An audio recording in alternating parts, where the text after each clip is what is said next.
Assalamu alaikum wa rahmatullah. Today I'm gonna talk about dynamic verb and stative verb. So আজকে আমি আলোচনা করব dynamic verb এবং stative verb সম্বন্ধে. So let's get started.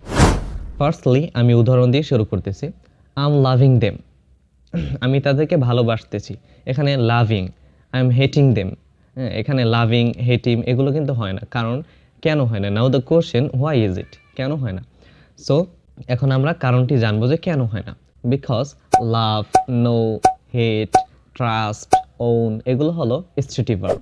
Now the question, what is stative verb?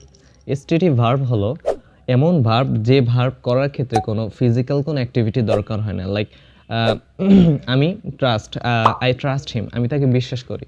এক্ষেত্রে আপনি কিন্তু হাত পা দিয়ে তাকে বিশ্বাস করতেছেন না, আপনি দাঁড়িয়ে দাঁড়িয়ে সুন্দর কোনো অ্যাক্টিভিটি, ফিজিক্যাল কোনো হাত পার অ্যাক্টিভিটি ছাড়াই আপনি কিন্তু তাকে বিশ্বাস করতে পারতেছেন মন দিয়ে যে হ্যাঁ আমি তাকে বিশ্বাস করি। সো এই ক্ষেত্রে এই ট্রাস্টটা হলো স্টেটিভ ভার্ব। নেক্সট, হেট, হি হেটস মি, সে আমাকে ঘৃণা করে। এক্ষেত্রে শি হেটস মি, সে কিন্তু আমাকে হাত পা দিয়ে বা কোনোভাবে ঘৃণা করার জন্য কোনো ফিজিক্যাল কোনো অ্যাক্টিভিটি দরকার হচ্ছে না, সে কিন্তু আমাকে মন থেকেই ঘৃণা করতে পারে, সে দাঁড়িয়ে দাঁড়িয়ে ঘৃণা করতে পারে। এক্ষেত্রে এই হেটটা হলো স্টেটিভ ভার্ব। মানে আপনি চাইলে স্টেটিভ ভার্বকে স্টেট ভার্বও বলতে পারেন। স্টেটিভ ভার্বের আরেকটি নাম হলো স্টেট ভার্ব। সো যে ভার্ব করার ক্ষেত্রে কোনো ফিজিক্যাল অ্যাক্টিভিটির দরকার হয় না, এক কথায় সেইগুলোই হলো স্টেটিভ ভার্ব।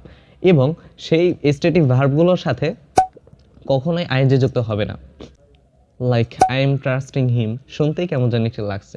ট্রাস্টিং কখনো হয় না, বিলিভিং কখনো হয় না, ওনিং কখনো হয় না। এগুলোর সাথে কখনোই ভার্বের সাথে আইএনজি হবে না। আই মিন এগুলো কখনোই কন্টিনিউয়াস টেন্সে ব্যবহৃত হবে না। তারপরে আসি dynamic verb. What is dynamic verb? Dynamic verb হলো যে ভার্ব করার ক্ষেত্রে ফিজিক্যাল কোনো মানে স্টেটিভ ভার্বের বিপরীত ফিজিক্যাল অ্যাক্টিভিটির দরকার হয়।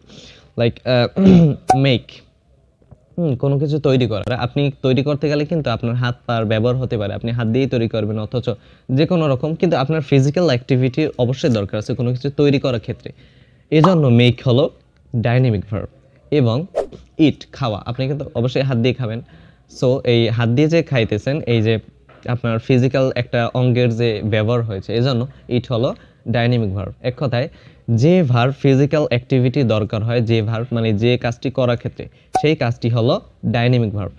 On the other hand static verb হলো যেগুলো করার ক্ষেত্রে কোনো ফিজিক্যাল অ্যাক্টিভিটির দরকার হয় না, আপনি দাঁড়িয়ে দাঁড়িয়ে করতে পারেন, এগুলো হলো static verb. So I hope that আপনারা বুঝতে পেরেছেন ডাইনামিক ভার্ব কি এবং স্ট্যাটিক ভার্ব কি। সো দেখা হবে পরবর্তী ভিডিওতে। আল্লাহ হাফেজ।